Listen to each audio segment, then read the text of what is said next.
Hi, welcome to Sue Marie P. I'm Sue and this is Sue Marie P. Thank you for clicking on, and if you're returning, welcome back. Today I've got a fancy flourless love cake recipe.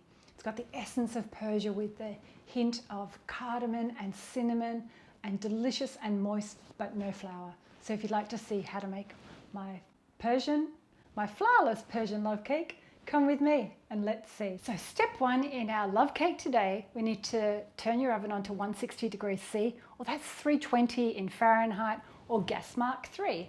So we're using our stand mixer today. So we're going to pop in some butter.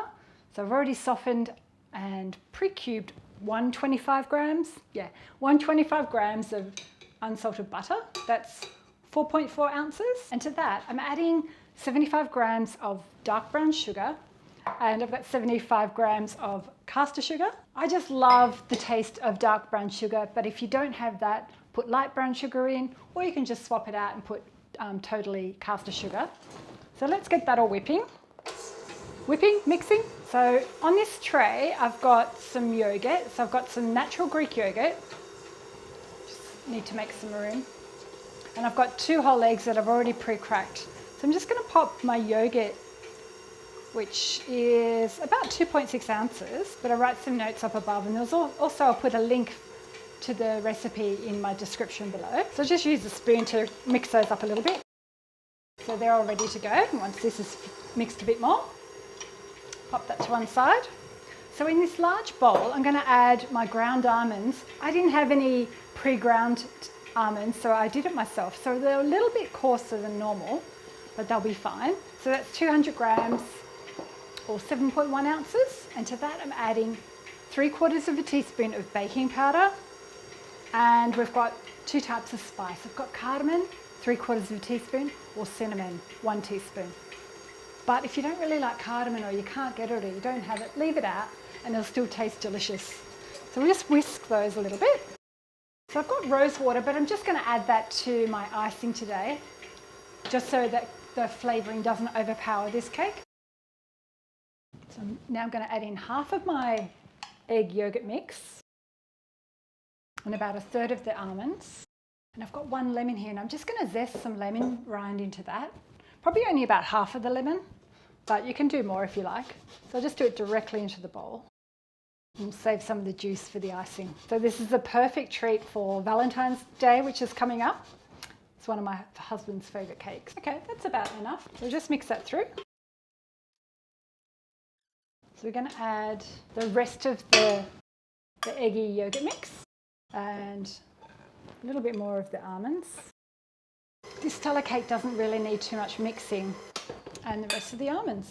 Now if you really wanted to add a little bit of flour, you could. It just creates a more cakey texture. This is quite moist, so it's really nutty, but I love that kind of texture. I think that's about it. That's all we need. Click that off. Now we've got our tin already prepared. So I've got batter everywhere. I'm just going to clean my hands. Hands are clean, all ready to go. I've got my cake tin sitting on a tray, because the first time I made this, it kind of leaked out of my springform tin. So I've got a tray, I've popped foil on the base, and I've scrunched and moistened my baking paper and just put it in there.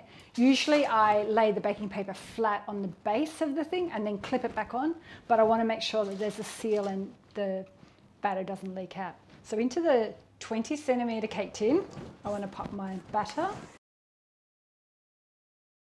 It's quite a thick batter, so let's just smooth it out and make sure this paper is pushed back. Actually, I've changed my mind. I'm not going to bake it on the tray.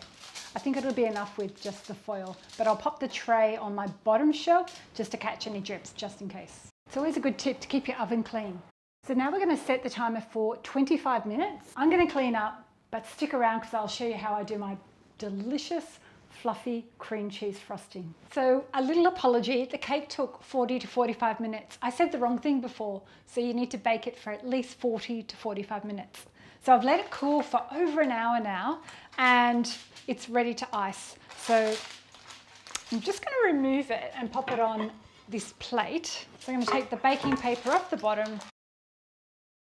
And you can see, because I've used the scrunch paper, my edges aren't perfectly clean, but they create this kind of nice crunchy crust. and it just makes it so much easier having it in the crunched paper. The oven is perfectly clean, which is fantastic. So just move this paper out of the way. So grab a large mixing bowl and we're going to weigh out some icing sugar. I don't like it too sweet, so I'm only going to do 125 grams of icing sugar, which is about half a cup. Don't need my scales anymore, so just pop that to one side. Just sift that through and try not to get icing sugar all over you. Every time I sift, I always seem to get it over me. I'm using a tub, 180 grams of Philadelphia cream cheese, which is 6.3 ounces. So we're going to pop all that in.